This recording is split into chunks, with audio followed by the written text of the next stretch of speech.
paslon pilkada Samudikman nomor urut 3 selaku pemohon. Bapak melihat ini seperti apa itu? Ya kalau MK menolak gugatan paslon nomor 3 ya, Ya, yang mencurigai bahwa paslon nomor 2 melakukan money politik. benar. Lalu MK menolak itu, maksudnya kan begitu. Ya, Menurut saya, menurut hati nurani saya nanti kalau misalnya ditolak, itu kan kewenangan MK, itulah keputusannya.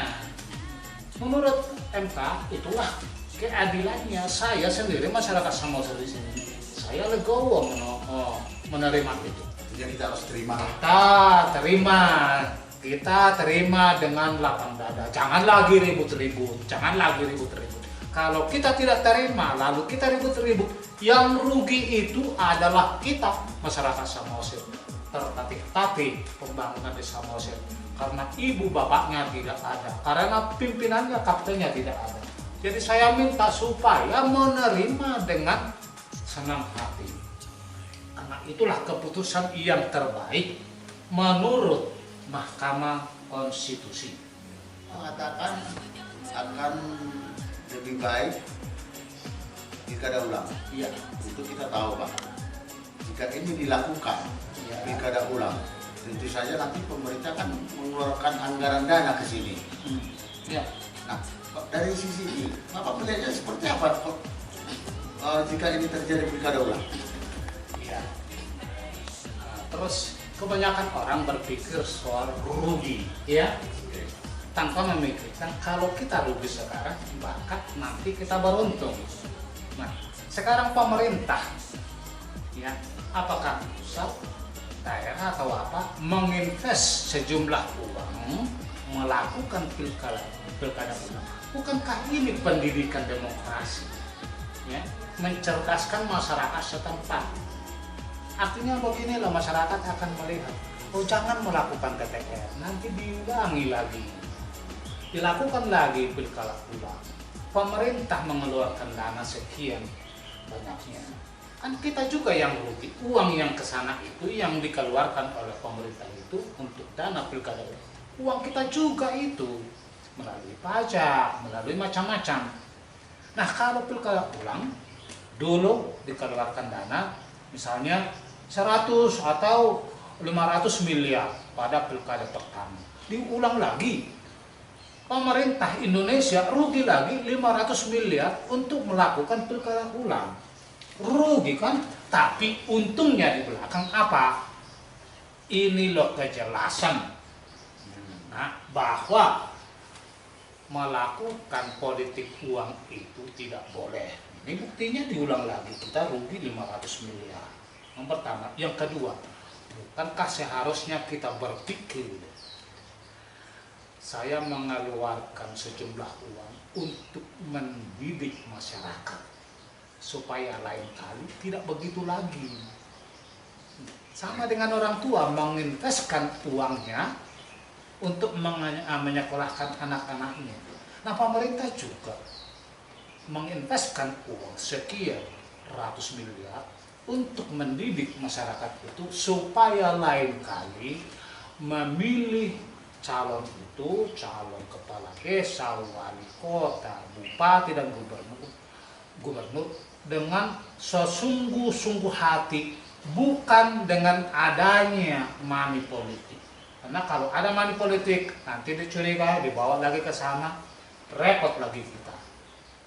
Itulah, jadi menurut saya kalau 1 triliun pun dikeluarkan pemerintah untuk melakukan pilkada ulang di suatu daerah, ya itu tidak terlalu rugilah demi pendidikan demokrasi, demi mencerdaskan suatu kaum, begitu loh. Bila mana ini terinya Bapak mengatakan pilkada ulang, Ya. bukankah ini memakan waktu? Tadi kan masyarakat pasti kan berharap agar ada pemimpin di satu kabupaten itu dilantik. Ya. Jika ini terjadi, dilakukan pilkada ulang, Bapak seperti apa itu? Gini, jadi dalam pilkada 2020 ini, ya, saya tahu dengan adanya perkara yang sekarang di MK, pemerintahan di Kabupaten Samosir ini kan tertatih-tatih, tidak ada komandannya. Bayangkan kalau misalnya perkara ini tidak ada, Bupati di Samosir kan sudah duduk pada Februari yang lalu kalau saya nggak salah, sudah dilantik kan? Berarti dari Februari sampai hari ini Bupati sudah bekerja, sudah banyak yang bisa dilakukan. Tetapi karena ada perkara begitu itu dengan kecurigaan TTR, money politik, rupanya money politik itu membuat kita terperosok, ketinggalan. Buktinya ketinggalan kan, sekian lama rugi, ketinggalan. Maka jangan lakukan itu. Jadi ya tidak apa-apa menurut saya. Molor lagi pemerintahan Kabupaten Samosir karena komandannya tidak ada. Itu jauh lebih bagus menurut saya daripada kita lanjutkan ke sana, tetapi kesananya nanti jadi banyak masalah. Tetapi kalau dilanjutkan, kalau dilakukan pilkada ulang, sudah jelas loh bagi masyarakat Samosir siapa yang berpotensi, yang mempunyai kualifikasi berhak sebagai Bupati Samosir atas pilihan murni masyarakat tanpa money politik. Kita tunggu dulu di sini berapa lama, 3 bulan. Mari kita bersedia juga rugi 3 bulan untuk menata langkah kita selanjutnya agar bagus. Mengapa kita harus takut terlambat untuk tujuan yang lebih luhur, lebih bagus ke depan? Artinya ada di sini suatu pembelajaran yang sangat mahal bagi masyarakat itu. Betul, mahal. Ini kita berkali-kali rugi. Lihat ini sebenarnya jadi korban ini siapa di sini, Pak? Korbannya masyarakat Samosir lah. Gitu, Pak. Oke, baik Pak. Lantas apa ini Pak harapan Bapak kepada Hakim MK terkait silang sengketa Pilkada Samosir tahun 2020 kemarin? Ya, harapan saya kepada MK supaya ini betul-betul diselidiki dan diperiksa. Ya, berdasarkan pemeriksaan ini, maka MK akan membuat keputusan. Dan keputusan ini saya harapkan, saya mohon supaya betul-betul keputusan yang adil bagi masyarakat Samosir dan juga bagi ketiga paslon ini. Itu harapan saya. Nah, didiskualifikasi satu paslon. Lalu saya tidak setuju kalau ditetapkan pemenangnya yang mendapat suara terbanyak 2. Yaitu tadi itu harapan saya, atau ketidaksetujuan saya itu kemana suara yang dulu memilih paslon yang didiskualifikasi ini. Berarti harapan Bapak salah satunya harus dilakukan pilkada ulang. Harus, menurut saya, permohonan saya, harapan saya. Dan menurut Bapak itu sangat efektif. Sangat, karena ini pembelajaran yang sangat berharga bagi masyarakat, khususnya Samosir dan juga pada umumnya masyarakat Indonesia. Ini sangat berharga. Orang akan berpikir, jangan kamu melakukan money politik, nanti bermasalah. Kalau nanti bermasalah, yang rugi itu siapa? Rakyat. Tidak ada pemimpinnya, tidak ada kaptennya. Kapal pergi ke sana tanpa kapten, oleng. Siapa yang rugi? Kita. Masyarakat akan melihat seperti itu. Oke Pak, apa nih Kak kira-kira Pak pesan moralnya bagi masyarakat luas, khususnya masyarakat Samosir, belajar daripada adanya silang sengketa Pilkada Samosir tahun 2020 ini?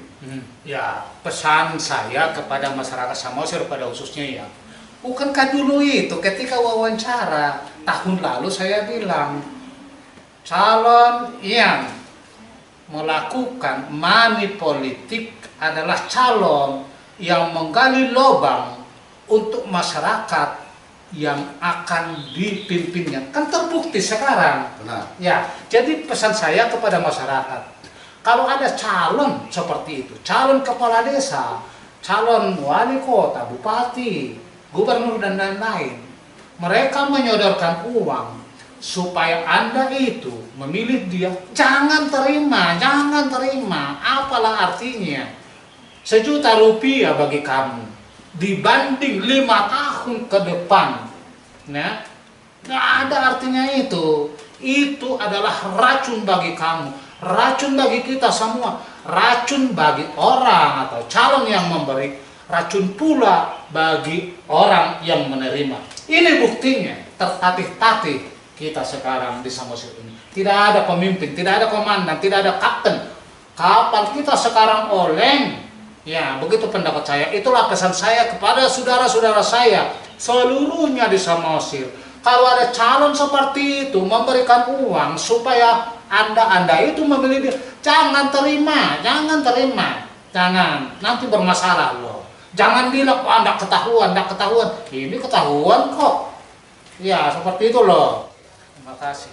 Oke, pemirsa, jelas pembincangan yang kita lakukan pada saat ini sungguh sangat menyita perhatian seluruh masyarakat Samosir terkait pra-peradilan yang dilakukan oleh salah satu paslon nomor 3 pada sidang MK yang saat ini sedang berlangsung di Jakarta. Oke pemirsa, untuk hari ini sesi dari bincang-bincang kita kepada Bapak Maridan Sidauruk kita sudahi.